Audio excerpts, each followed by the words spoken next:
Thank you. Thank you very much for everybody for attending this session.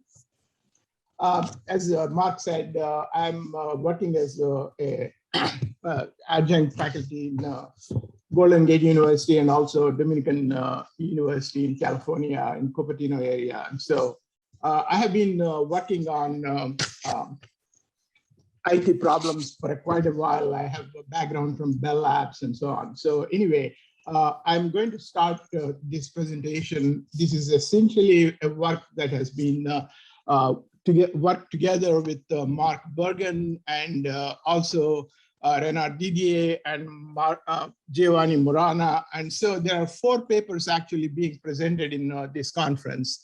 I have essentially consolidated all of that stuff because it's all related, and they're all my collaborators also. And so I'm going to present this as one presentation covering all of these. And there are other, Morana, for example, will be actually showing an implementation in one of the discussion sessions. The purpose of this presentation is, to understand the self-managing structures in nature, like, for example, the neural networks and the genes, and explore ways to build self-managing digital structures with the cognitive and autopoietic properties. So all living organisms we know are autopoietic and cognitive. Autopoiesis refers to a system with a well-defined identity and is capable of reproducing and maintaining itself. Cognition, on the other hand, is the ability to process information, apply knowledge, and change the circumstance. These papers provide the framework using the general theory of information, actually articulated very clearly by Professor Bergen in many papers and books, and much neglected, I believe, by other computer scientists in the field. So anyway, this happens to be a very good application of the general theory of information, and I'll talk about it. And so the idea is to really look at the current cognitive and self-managing structures, and what are their properties, how can you model them, and then how can we use that model actually to build a digital network of systems that are self-managing and also cognitive. According to the authors of the book, The Society of Genes, I recommend this book. It's an excellent book on how the human body is a building block and made from trillions of building blocks called cells, and how cells exchange nutrients and chemical signals, and how each cell is akin to a tiny factory with the different types of cells performing specialized functions, all of which contribute to the same working of the entire body. And that is really the beauty of this model, is that it really provides the cellular society model provides a very interesting opportunity for us to understand what is cognitive behavior, what is autopoietic behavior, how does genes and the neural networks do it. And we have a lot of information now available. How the cell is born, how it evolves using the best practices learned from the natural selection process, and dies are specified in the genome. It contains the knowledge about using the genes and also a specialized set of cells called the neurons to build structures using physical and chemical processes. And these physical and chemical processes exploit essentially the transformation of matter and energy. And the whole point of GTI, the general theory of information, is to really understand the relationship between matter and energy, and also knowledge and information. So this is, I think, where the connection is. I want to show here how the brain essentially evolved in order to address how it can provide information, get information from the various 5 senses, and process that information with a higher level cognitive layer, and then essentially reason and create a knowledge about all of the, from the information that it gets from its 5 senses using embedded cognition, the embodied cognition, extended cognition, and an active cognition. And then it actually consolidates all that information and represents it in a form which is independent of how it gets the information, whether it is from the ears or the smell, or whether it is the eyes, and so on and so forth. So it's a very interesting in the sense how the neocortex, it was developed, has evolved to create this sixth sense, or the elevated cognition based on these 4E cognitions at the lower level. But their knowledge representation is independent of how it gets that information. And I think that is a very interesting point for us to create structures, data structures, and knowledge structures that are independent of how we get that information, but how we process that information is more important. So I think the neocortex and the cortical columns that exhibit this embedded the 4E cognition is a very important analogy that we will use very much in creating the new digital autopoietic machines. Actually, this book, again, is an excellent book, 1,000 Brains by Hawkins. And it actually talks about how the brain neocortex and the cortical columns essentially create the reference frames, and how they are all managed by the neocortex, and how the knowledge is represented independent of how it gets the information from, whether it is the ears or the voice, and, or the vision, and so on and so forth. So here is a very interesting picture where it is a round worm, and it starts with a single cell on the left-hand side here with a single cell, and it starts to divide and multiply, and at the end it essentially becomes a round worm with a variety of autopoietic and cognitive properties. And so let me play this. Fate of each of its cells. There are 2 forms, hermaphrodites and males. Hermaphrodites have 959 somatic cells, while males have 1,031.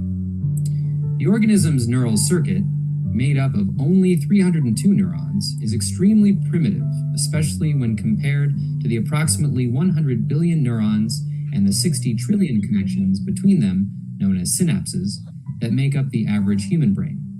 However, as a result of its simplicity, transparent nature, and the well-characterized cell lineages, the entire pattern of neuron connections, or connectome, of the C. elegans has been mapped. Despite the relatively simple neuronal system present within C. elegans, it displays numerous complex and primitive behaviors. Primitive behaviors include feeding, locomotion, and reproduction. Complex behaviors include learning, mating, or social behaviors. Fate of each of its cells. So the interesting part here is really how the cell essentially has all the information about life's processes, and then it uses those processes when put in the right environment, uses the resources, using the physical and chemical processes, converting matter and energy, et cetera, et cetera. All this knowledge is already encapsulated in the genome. And if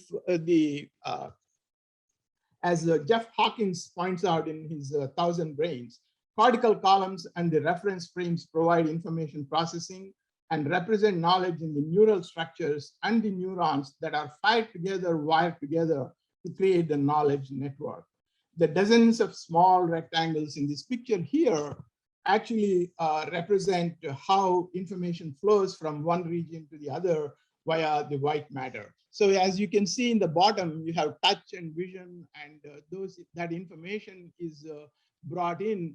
However, the representation of that knowledge is in a common reference frames, and these reference frames essentially have all of the information about the motion and the behaviors and the entities and the relationships, et cetera, et cetera. So this book is really a good place to understand how knowledge is represented. For example, when you hold a cup, you know, the reference of yourself and the reference of the location of the cup and the relationship between the two and the behaviors of what will happen if you know, some change occurs in the relationship and so on and so forth. So the entities, relationships, and behaviors, they are all encapsulated in these reference frames, and the brain knows how to process. And here is the architecture that essentially shows you how he explains exactly, you know, you can read this. The dozens of small rectangles in this picture represent the different regions of the neocortex, and the lines represent how information flows from one region to another via the white matter. A common interpretation of this image is that the neocortex is a hierarchical, like a flowchart. Input from the senses enters at the bottom, input from the skins is on the left, and input from the eyes is on the right. The input is processed in a series of steps, each of which extracts more and more region that gets input from the eyes might detect simple patterns such as lines or edges. This information is sent to the next region, which might detect more complex features such as corners and shapes, et cetera, et cetera. So essentially, it is not about the data itself, but how the data provides you the information and how you convert that information to knowledge and how that knowledge is represented so that it not only captures the static data, but also the dynamics. And so the behaviors and the dynamics is the critical part. I believe that current IT information technology and information science has not really addressed well. And this may be the general theory of information by Professor Bergen provides a very good machine for understanding that. So in this presentation, we discuss how we can use the general theory of information articulated by Professor Mark Bergen in many books and scholarly articles and models to the knowledge network that represents and executes the autopoietic and cognitive behaviors. A genome, in the language of general theory of information, encapsulates knowledge structures. And this is a very important concept that really the GTI brings out, which people have ignored so far.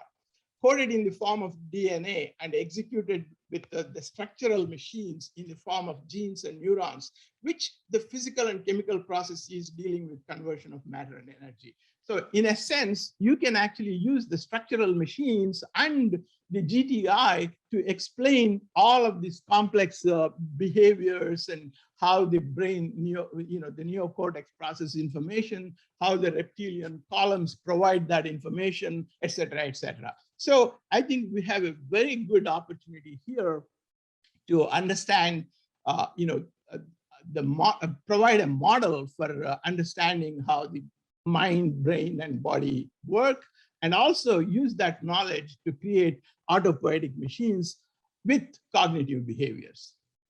So what is a living organism and life's process? A chicken is this is by George Dyson. A chicken is an egg's way of reproducing itself, so, to produce another egg, right? And so if you look at the genome, 60% of the genome from human is identical to the chicken's genome.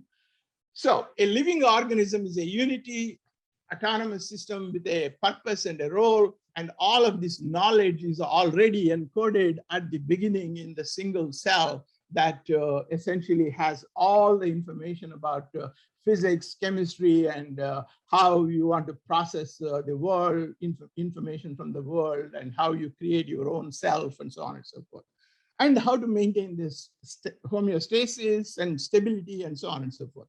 So both autopoietic and awareness provide you with the behaviors that we have. A living organism is hard-coded for real-time adaptation to fluctuations. I think this is the most important part: function, structure, and fluctuations. And the fluctuation management is what really autopoietic and cognitive behaviors are.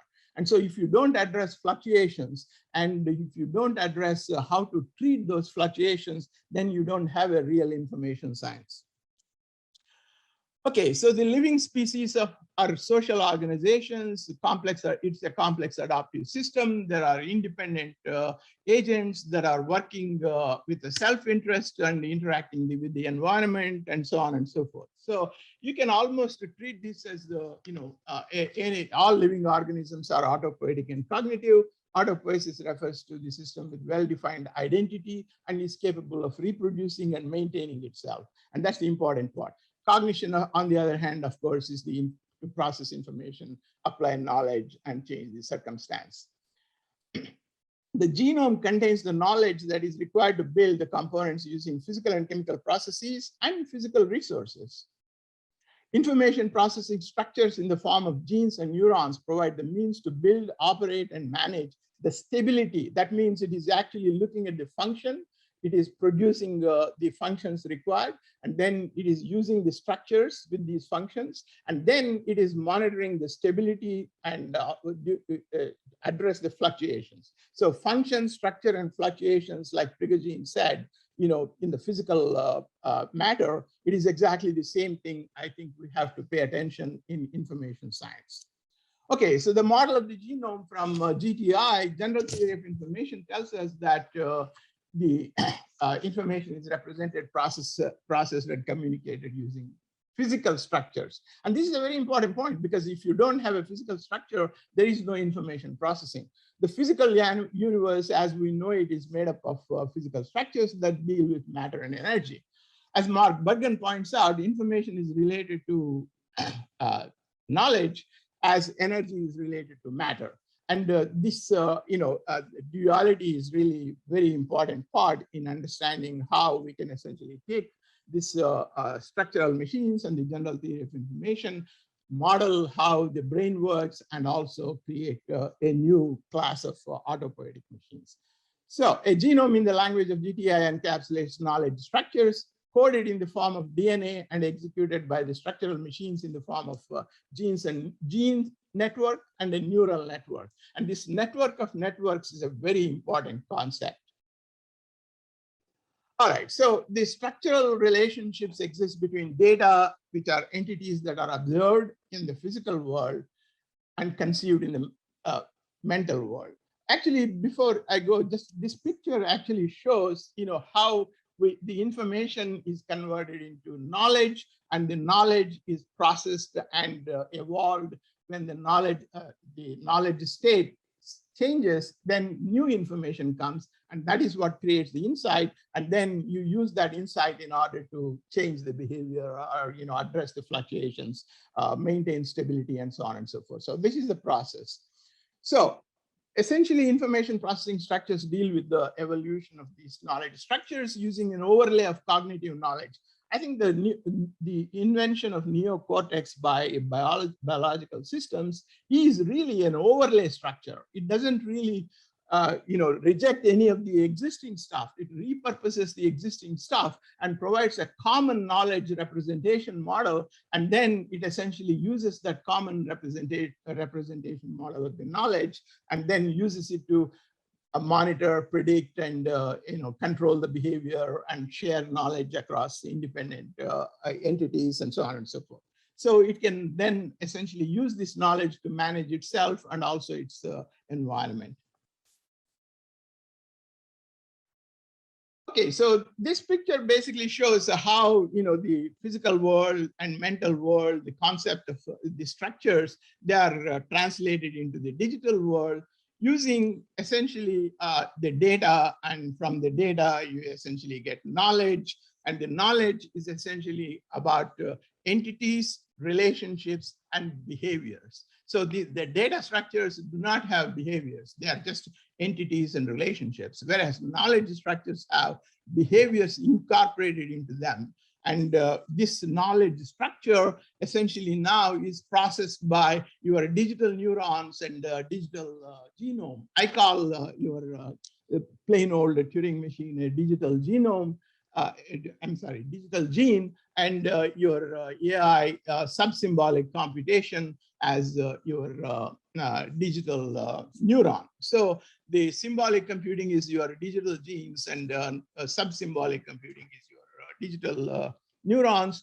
And essentially, you can use them to create your processing, knowledge processing. Now you are processing the knowledge structures, not data structures, and therefore, essentially, you can identify the state changes using the structural machine, which is really a 3-level architecture, which I will talk about in a couple of slides. Okay, with that, we will come to the triadic automata are the basis for autopoietic machines. And so this is really the concept that is a structural machine from the GTI, where we need to address various levels and how the information is processed at those levels. From the point of view of information processing, digital information processing structures, you have level 3, where physical devices contain the hardware structures. And this is very essential because this is your interface with the physical world. So the devices are essentially your interface with the physical world. And the software, algorithms, and programs, this is really about the knowledge, how you represent knowledge and how you manage that knowledge. Then you have another higher level, which is called the infware. By the way, infware was introduced by Mark Bergen in 2005 in his super recursive algorithms, and it has never been identified as a very important concept until now. And I believe this is where the infware, which essentially allows now to create a neocortical equivalent in the IT, and that will allow us to really bring cognitive and autopoietic behaviors. So essentially, the infware essentially is how you manage your hardware devices, how you manage your software devices, and how you collect all of this embedded cognition now into a higher level knowledge representation, which are the knowledge structures. And these knowledge structures now are essentially entities, relationships, and behaviors, and how the behaviors will evolve whenever a parameter changes in any one of these entities, how it will propagate communication, and then how the communication will change the behavior locally. And I think this is a very important concept, which essentially shows that the physical devices, software algorithms, and the infware together will essentially be like mind-body, brain-body metaphor. And you can see the equivalence here. Okay, here is how we represent the knowledge. And so, as I mentioned before, you have to have objects, relationships, and behaviors. For example, object 1, if attribute 1 changes, it will propagate that change information as a workflow to attribute 4, and attribute 4 may change attribute 2 in object 3. And all of this knowledge flow, information flow changes the behaviors locally. And so it is essentially a communication from one entity to the other entity, and the entity actually performs the behavior change locally without having to deal with a lot of other entities. So this is a independent local autonomy and global sharing of information, right? And this is a very key concept, I believe, do not exist in today's information technology implementations in cloud computing and so on and so forth. So I'll show how we can actually use this to change the whole cloud computing in the future. Here it is. So the knowledge network, I said, really has 3 layers. And so you have this digital genome, I call it, because that is where all of the knowledge, like a single cell that knows downstream workflows and knowledge structures and the entities, relationships, and their behaviors. And that essentially is like your genome. And then you have your network nodes, like a gene network and a cognitive network, which is a neural network, autopoietic network, which is a gene network, etc. And so you have a knowledge network manager at the group level, and then you have a functional level. And so essentially you can implement these with your standard devices and algorithms and so on. So these are then essentially current IT becomes your cortical columns doing all of the grunt work for you and getting the information. And that information is converted into knowledge structures, and the knowledge structures are now managed by this hierarchical structural machine, which knows precisely how to do autopoiesis at what level and how to do cognitive layer, cognitive behaviors at another layer, and so on and so forth. So the right-hand side picture shows how the digital genome's single cell divides into autopoietic network node and a cognitive network node. And then autopoietic node knows how to go and get the resources from AWS or Google or whoever. It doesn't really matter. All it needs is in order to execute a program, you need some CPU and memory. Whoever gives you that CPU and memory, you go get it and you create this auto function node, autopoietic function node, essentially manages the IaaS and PaaS. And then the cognitive layer now essentially decouples your application workloads and application management and cognitive layer completely from the IaaS and PaaS. And so it really doesn't matter which cloud you use, whose infrastructure you use, and so on and so forth. So I think this has a very profound implication in terms of the future of IT itself. That's why I call current computer science as classical computer science. And the new science of information processing structures based on GTI, I think will be the new addition to the current IT, just like Prigoghine's theory essentially told how the microscopic properties can really change the macroscopic behaviors and so on and so forth. And similarly, I think the genome, I think, is a very interesting concept. Okay, so from Turing machines to structural machines, this is what I think is happening.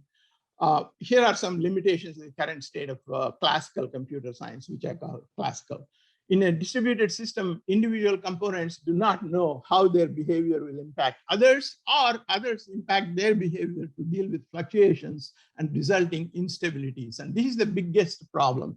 Obviously, the Church-Turing thesis assumes infinite resources, but unfortunately in real life, there are no infinite resources. And so the dealing with the Church-Turing thesis limitation for finite resources is one issue. The self-referential circularity, not moved to external reality, is the second issue. Finite resource, then lack of self-regulation to globally optimize the behaviors of semi-autonomous or autonomous components. For example, if you have multiple clouds, each cloud provider has independent goals and profit motives and so on and so forth. So essentially, they behave with self-interest, not with the global interest of the application provider, application self-interest. And of course, you have another major limitation. Cockshott and all, wrote in their book, Computation and Limits, that general purpose computer can do everything as long as it doesn't include the computer itself in the model, right? That was the last paragraph of last chapter in their book, Computation and Its Limits. And I think we need to go beyond that. And so we have to include the self, the computer itself in the model. And that is what these knowledge structures and the structural machines will do. And it's important to note that autopoietic and cognitive behaviors require triadic automata. And Mark and I have written a couple of papers on what are triadic automata, what is knowledge structure schema, what are the operations of these on this knowledge schema, and how do you represent knowledge, and then how do you use the knowledge structure evolution rather than data structure evolution. Okay, here is your from data structures. This is how your Turing machine model is. You have your data and your program, and you go from state 1 to state 2, blah, blah, blah. State history contains information as the difference between the two state vectors. Data structures are represented by sequence of symbols. So this is symbolic computing. Obviously, neural network also is a symbolic computing at the higher level, because you implement the algorithms in symbolic computing. Program executes the execution in the an algorithm on data structures. The state vector from current state evolves to the next. And here is how from data structures we go to the knowledge structures. This is the classical computer science operations on data structures, and the science of information processing structures, operations on knowledge networks.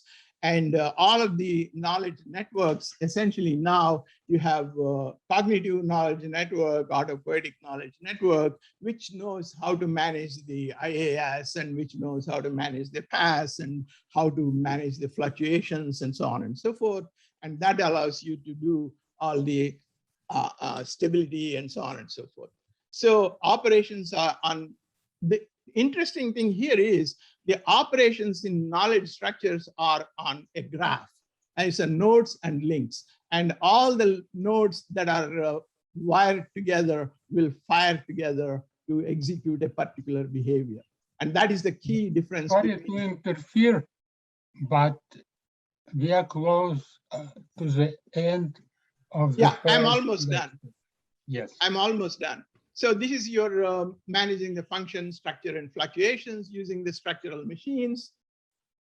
And essentially, you can also use this model essentially now to go beyond the deep learning. Deep learning essentially has some, issues of transparency, issues of lack of behavior knowledge, and lack of model. And so this model-based learning with the knowledge structures now can be populated by the deep learning. And here is a model where you can use all kinds of information to create this knowledge structures and then use the structural machines. So it is essentially bringing the neocortical model and the cortical column model to essentially provide you with this.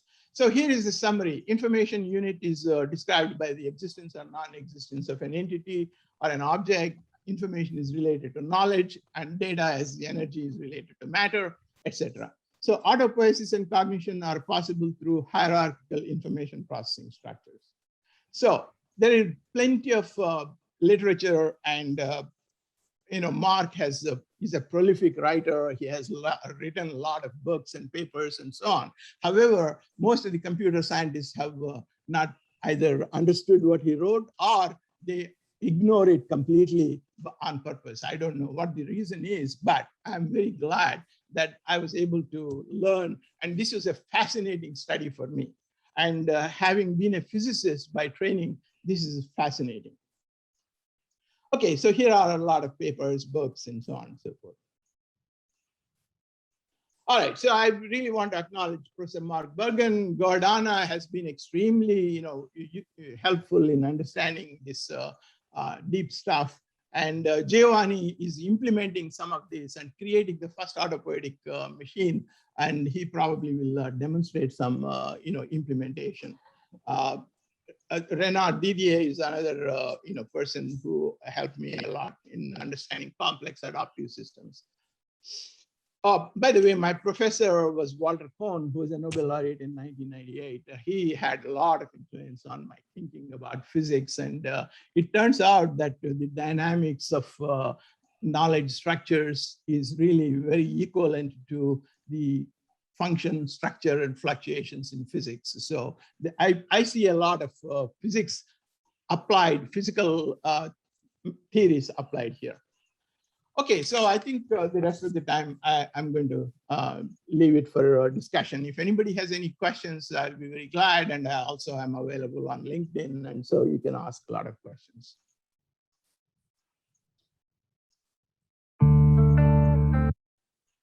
Any questions? In the chat. Yes. Oh. Let me look at the chat here.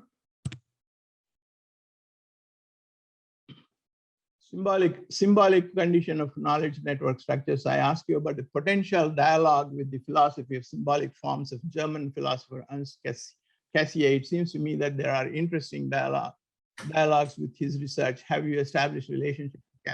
No, I have not. I'm mostly, the theoretical part is really Mark. And Mark, you want to address that? If you're okay, there. The thing is that we are a little bit beyond our schedule. So at the end of this session, we have time for discussion. So let's discuss these interesting topics. At the end, after all presentation in this block of lectures.